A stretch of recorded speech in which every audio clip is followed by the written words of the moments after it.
John Isner coolly steps to the baseline like he has thousands of times before.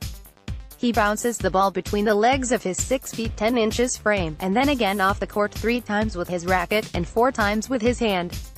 Just as he lifts his left arm to toss the ball into the earth slightly in front of him, his racket-wielding right arm begins its own upward motion simultaneously. The 32-year-old eventually launches toward the sky, and at the last moment, Isner turns his wrist so the string bed meets the ball, producing a devastating result. Isner sends the ball flying as if he is wielding Thor's hammer. The result is a blazing 138-mile-per-hour ace down the tee, on a damp Houston night. In fact, that ace on Friday in the Fies Seraphim U.S. Men's Clay Court Championship quarterfinals to start the 4th game of the deciding set, 1-2, against defending champion Steve Johnson, gave Isner $10,000 for his career. The American is one of just 4 players in history to enter the elite club, joining Ivo Kalovic $12,622, Roger Federer $10,463, and Goran Ivanisevic $10,131. After the history-making ace, there was a slight delay as the ball was passed to chair umpire Simon Canavan for safekeeping. 10,000 aces is an incredible achievement, said Isner after losing the match, despite hitting 28 aces. It is bittersweet to hit it in a loss tonight, but that's just how it goes sometimes. So, how did Isner get to that milestone?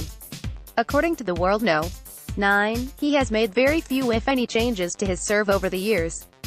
If it's not broken, don't fix it, right? That's something that fortunately for me I picked up at a very early age. I'm sure if I watched footage of myself in college, my serve's a little bit different. Isner told ATP But for the most part, maybe I used to move my front foot a little bit.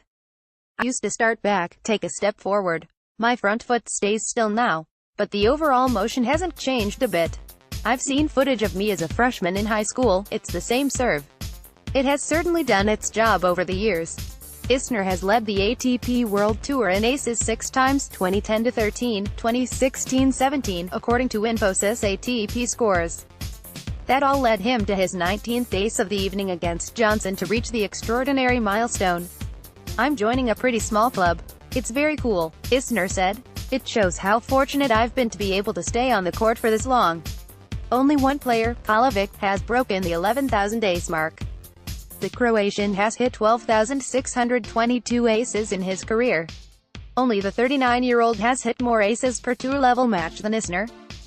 He has a little bit different serve than me, he stays back more after it, so after, he's able to hit his forehands, Kalovic told ATPWorldTour.com.